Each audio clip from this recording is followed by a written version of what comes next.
Shalom, selamat malam saudara. Kita boleh berjumpa kembali di dalam kasih dan kemurahan Tuhan. Sebelum kita memulai doa malam, mari sama-sama kita satukan hati, kita tundukkan kepala. Kami sangat bersyukur dan terima kasih Tuhan selalu memberkati kami dengan kesempatan untuk datang bersekutu dengan Tuhan dan menerima berkat firman Tuhan yang menjadi perenungan dalam setiap langkah hidup kami. Supaya hidup yang kami hidupi ini sungguh hidup yang selalu membawa kemuliaan nama Tuhan dan membawa dampak bagi orang-orang yang ada di sekitar kami.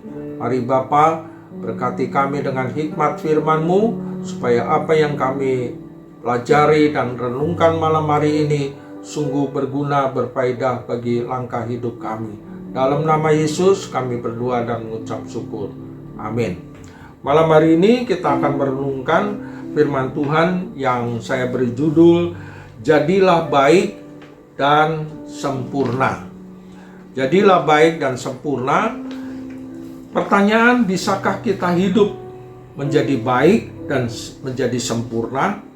Pasti menjawab mana mungkin, apalagi di dalam dunia yang saat ini makin lama makin jahat dan penuh dengan kejahatan. Nah, kenyataannya yang jelas di dalam kehidupan kita saat-saat ini, bagaimana kita bisa menghidupi hidup yang kita jalani dalam dunia yang makin jahat ini. Ya, ada pengertian pepatah yang dikatakan begini. Air yang asin tidak dapat mengasinkan ikan. Coba saudara renungkan ini. Ketika ikan itu kita dapati dari laut, dan ketika kita makan, apakah ikan itu asin? Tidak. Padahal itu datang dari laut yang laut airnya asin. Nah, demikian juga dengan keberadaan hidup kita. Kalau kita hidup di dalam dunia ini, sekalipun dunia ini penuh dengan kejahatan, tapi kita jangan hidup dengan kejahatan atau hidup di dalam kejahatan. Karena nasihat firman Tuhan sangat memberkati kita kalau kita merenungkan dan menjalankannya dalam hidup ini. Mari sama-sama kita buka 2 Timotius pasalnya yang ketiga dari ayat yang pertama sampai yang keempat. 2 Timotius pasal yang ketiga ayat 1 sampai 4 dikatakan begini. Ketahuilah pada hari-hari terakhir akan datang masa yang sukar. Manusia akan mencintai dirinya sendiri dan menjadi hamba uang. Mereka akan membual dan menyombongkan diri. Mereka akan menjadi pemfitnah. Mereka akan berontak terhadap orang tua dan tidak tahu berterima kasih, tidak mempedulikan agama. Tidak tahu mengasihi, tidak mau berdamai, suka menjelekkan orang, tidak dapat mengekang diri, garang dan tidak suka yang baik. Suka mengkhianat, tidak berpikir panjang, berlagak tahu, lebih menuruti hawa nafsu daripada menuruti Allah. Nah, hal ini yang ada dalam dunia yang sekarang ini. Ya. Hari-hari terakhir akan makin lama makin sukar. Seperti apa yang tertulis tadi di dalam firman Tuhan. Itulah yang sering kali yang kita hadapi di dalam ini. Jadi bagaimana dengan kita sekarang ketika kita ada dalam situasi seperti itu? Apakah langkah yang harus kita jalani di dalam hidup kita sekarang ini? Apa mengalir saja seperti jawaban yang orang katakan, percaya kepada Tuhan, tapi dalam kehidupannya tidak ada sesuatu yang dia lakukan, mengalir saja. Hidup ini sesungguhnya harus punya pegangan hidup yang sungguh kuat dan mendasar dalam kehidupan kita yang kita jalani saat ini. Nah, hidup yang kita jalani saat ini, kata mengalir, memberikan pengertian di dalam kehidupan kita, kita bisa mengalir dalam segala sesuatu yang ada di dalam dunia ini, yang berkaitan dengan uang, kepandaian, keahlian. Nah, Semua dari uang, kepandaian, dan keahlian, kalau kita perhatikan tadi di 2 Timotius pasal yang pertama, pasal ketiga ayat yang pertama sampai 4, dari ayat yang kedua sampai keempat, itu keberadaan daripada sikap manusia yang berkaitan dengan apa yang menjadi tujuan dan pemikirannya, yaitu mengelola hidupnya itu kaitannya ya karena dunia mementingkan segala sesuatu yang kaitannya tadi saya katakan uang, kepandaian, dan keahlian. Nah, bagaimana dengan kita? Apakah kita mau hanyut di dalam pemikiran dan pengertian seperti itu? Nah, seharusnya sebagai orang yang percaya dan beriman kepada Tuhan, firman Tuhan katakan dalam 2 Timotius pasal 3, 2 Timotius pasal 3 ayat 16 dan 17 berkata begini, segala tulisan yang diilhamkan Allah memang bermanfaat untuk mengajar, untuk menyatakan kesalahan, untuk memperbaiki kelakuan, dan untuk mendidik orang dalam kebenaran. Ayat 17, dengan demikian tiap-tiap manusia kepunyaan Allah diperlengkapi untuk setiap perbuatan baik. Jadi, sekalipun kita ada di dalam dunia, kita ingat kalau kita punya pegangan hidup, yaitu firman, tadi di dalam ayat 16. Firman itu adalah tulisan yang diilhamkan Allah yang bermanfaat untuk mengajar, menyatakan kesalahan dan memperbaiki kelakuan serta mendidik orang di dalam kebenaran. Nah, kalau kita punya pegangan ini, maka yang ada dalam kehidupan kita memiliki sebuah kehidupan yang selalu diperlengkapi dengan perbuatan baik. Seperti tadi gambarannya di awal yang saya katakan gini, seperti ikan, sekalipun dia hidup di dalam laut yang asin, tapi ketika dia ditangkap, kita makan ikannya nggak asin.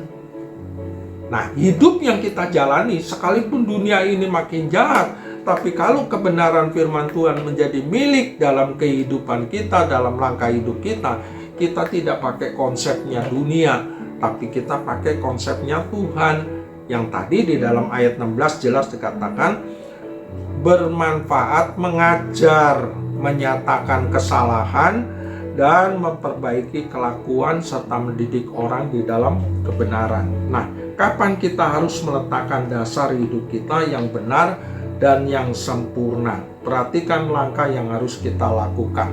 Yang pertama, sejak kita mulai memasuki hidup baru. Jadi kita yang sejak awal kita masuk di dalam kehidupan yang baru, dipanggil Tuhan, dipilih oleh Tuhan, dan kita menjadi percaya kepada Tuhan, maka sejak itulah yang harus kita lakukan di dalam hidup ini. Kenapa? Di dalam Kolose pasal 3 ayat 5, ya, Kolose pasal 3 ayat 5a, karena itu matikanlah dalam dirimu segala sesuatu yang duniawi. Jadi yang pertama, sejak kita mulai atau memasuki hidup yang baru, matikan dalam diri kita segala sesuatu yang bersifat dan berbau duniawi. Ya, tadi kan di awal tadi saya katakan, manusia yang ada di dalam dunia ini pemikirannya selalu tentang uang, kepandaian, keahlian. Nah, bukan berarti kita tidak perlu uang, kita harus bodoh, kita juga perlu uang, kita harus pandai, kita juga harus memiliki keahlian. Tapi yang penting di dalam kehidupan kita, jangan kita memiliki sifat itu. Ya, sifat itu artinya uang, dikit-dikit uang, konsepnya, fokusnya uang. Tapi firman Tuhan mengajar, mendidik kita, yaitu jangan berkonsep dengan hal-hal yang bersifat duniawi. Nah, di dalam ayat yang ke-9b dan ayat yang ke-10 dikatakan begini dalam Kolose pasal 3, karena kamu telah menanggalkan manusia yang lama serta kelakuannya, maka ayat 10 berkata gini, dan telah mengenakan manusia baru yang terus-menerus diperbarui untuk memperoleh pengetahuan yang benar menurut gambar kaliknya. Maka sikap yang baru ini memberikan kita pengertian ketika kita meninggalkan manusia lama kita serta kelakuannya, maka kita mengenakan manusia yang baru yang terus-menerus diperbarui. Seperti tadi firman Tuhan, kita diajar oleh firman Tuhan, selain diajar, menyatakan kesalahan kita, oh masa lalu kita nih berbuat begini. Nah, setelah kita hidup di dalam kehidupan yang baru, maka kesalahan tidak mungkin kita ulangi. Nah, yang ada dari hasil didikan itu, kita berjalan di dalam kebenaran menurut firman Tuhan. Nah, bagian yang kedua yang harus kita kerjakan di dalam kehidupan kita, yaitu di dalam Kolose pasal 3 ayat 10 berkata begini. Yang kedua, dan telah mengenakan manusia baru yang terus-menerus diperbarui untuk memperoleh pengetahuan yang benar menurut gambar kaliknya. Artinya gini, kita mempunyai konsep dan pembelajaran tentang keberadaan hidup. Nah, hidup. Kita mempunyai konsep dan pelajaran tentang konsep keberadaan hidup kita. Nah, konsep keberadaan hidup kita yaitu kita memiliki keteladanannya Kristus. Nah, apa yang menjadi keteladanannya Kristus? Kolose pasal 3 ayat 12 sampai 15. Kolose 3 ayat 12 sampai 15 berkata begini. Karena itu sebagai orang-orang pilihan Allah dikuduskan dan dikasihinya, kenakanlah belas kasihan, kemurahan, kerendahan hati, kelemah lembutan dan kesabaran. Sabarlah kamu seorang terhadap yang lain, dan ampunilah seorang akan yang lain apabila seorang menaruh dendam terhadap yang lain. Sama seperti Tuhan telah mengampuni kamu, kamu perbuat juga demikian. Dan di atas semuanya itu kenakanlah kasih sebagai pengikat yang mempersatukan dan yang menyempurnakan. Hendaklah damai sejahtera Kristus memerintah dalam hatimu, karena untuk itulah kamu telah dipanggil menjadi satu tubuh dan bersyukurlah. Nah, konsep yang kedua dikatakan yang harus kita perhatikan, pembelajaran daripada apa yang Tuhan teladankan di dalam kehidupan kita, yaitu sabarlah kamu terhadap orang yang lain, seorang terhadap yang lain. Ampuni seorang akan yang lain apabila yang seorang menaruh dendam terhadap yang lain, sama seperti Tuhan telah mengampuni kamu, kamu perbuat jugalah demikian. Nah, keteladanan panjangnya sabar Tuhan terhadap diri kita. Ya, coba renungkan panjangnya sabar Tuhan terhadap diri kita. Ya, kita punya pegangan hidup, diajar. Ketika kita diajar, ada menyatakan sebuah kesalahan. Kesalahan yang diajarkan dalam kehidupan kita seringkali kita tentang. Ah, itu salah, ini. Kita selalu menentang, selalu berargumen dengan kebenaran firman Tuhan. Tapi Tuhan tetap sabar yang ada di dalam kehidupan kita. Kesabarannya Tuhan, keteladanan tentang berkaitan tentang kesabarannya Tuhan, berkaitan dengan kasihnya Tuhan terhadap diri kita, itu akan memberkati kita sesuai dengan apa yang Tuhan telah panggil dan pilih kita. Coba renungkan, sampai saat ini Tuhan tetap mengasihi kita. Landasan hidup daripada Kristus yaitu selalu memberikan pengajaran dan keteladanan berkaitan dengan kasih. Dan yang terakhir, kita harus bertekun dan tetap setia dalam menjalankan hidup di dalam firman Tuhan, yaitu sebagai petunjuk hidup yang baru. Jadi kita harus tetap tekun, setia. Nah, kenapa? Seringkali ketika kita masuk di dalam panggilan daripada Tuhan, maka yang ada di dalam firman Tuhan, kita tidak memiliki sikap yang baik, ya, menjadi baik dan sempurna, karena kita memiliki sesuatu yang ada dalam hidup ini, kita tidak tekun. Saudara, Beberapa waktu yang lalu saya pernah sampaikan, selama kita masih hidup di dalam dunia, kita harus diwarnai dengan hidup belajar. Ya, belajar dari apa? Keteladanan Kristus. Nah, coba saudara perhatikan ketekunan yang harus kita tetapkan menjadi tetap setia di dalam menjalankan apa yang menjadi bagian yang Tuhan perintahkan. Di 2 Korintus pasal yang keempat, di ayatnya yang ke-16 dan 18 berkata begini, sebab itu kami tidak tawar hati, tetapi meskipun manusia lahiriah kami semakin merosot, namun manusia batiniah kami diperbaharui dari sehari ke sehari. Sebab penderitaan ringan yang sekarang ini mengerjakan bagi kami kemuliaan kekal yang melebihi segala-galanya, jauh lebih besar daripada penderitaan kami. Sebab kami tidak memperhatikan yang kelihatan, melainkan yang tak kelihatan. Karena yang kelihatan adalah sementara, sedangkan yang tak kelihatan adalah kekal.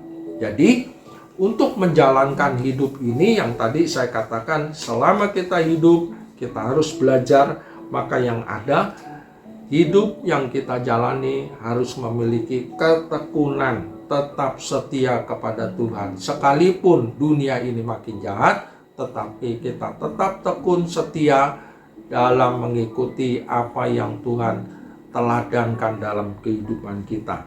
Nah, tadi firman Tuhan katakan, jangan tawar hati. Jadi kita tidak boleh tawar hati, meskipun manusia lahiriah kita ini makin lama makin merosot. Artinya gini, makin lama ya ketika kita belajar capek. Seperti cucu saya selalu bilang capek, terus dia nggak mau belajar lagi. Enggak, kita harus tetap belajar. Belajar catatannya, mengerti panggilan hidup kita adalah panggilan kehidupan yang berjalan di dalam kehidupan yang baru. Nah, ketika kita menjalani kehidupan yang baru, apa yang harus kita pelajari? Keteladanannya Kristus diterapkan di dalam hidup ini. Biarlah firman Tuhan ini menjadi berkat bagi kita malam hari ini. Amin. Mari sama-sama kita tundukkan kepala. Kami sangat bersyukur dan terima kasih Tuhan. Engkau memberkati kami supaya kami memiliki hidup yang baik dan hidup yang membawa menuju kepada kesempurnaan. Kami tahu Tuhan, sekalipun kemustahilan untuk kami menjadi sempurna, tapi kami percaya kami bisa menjadi sempurna kalau kami memperhatikan firman Tuhan dan tidak mengabaikan dan melalaikan apa yang menjadi nasihat firman Tuhan. Karena firman-Mu sudah berkata di dalam kehidupan kami, untuk menjadi baik kami diperlengkapi dengan firman Tuhan yang hidup, firman yang tidak pernah kembali dengan sia-sia. Ada sesuatu yang mengajar, mendidik kami dan menyatakan kesalahan kami untuk kami tidak lakukan kembali, tetapi kami berjalan di dalam kehidupan yang baru sesuai dengan apa yang Tuhan mau. Terima kasih Tuhan, berkati setiap kami dengan kuasa firman Tuhan ini. Dalam nama Yesus kami berdoa dan mengucap syukur. Amin. Shalom, selamat malam, Tuhan memberkati.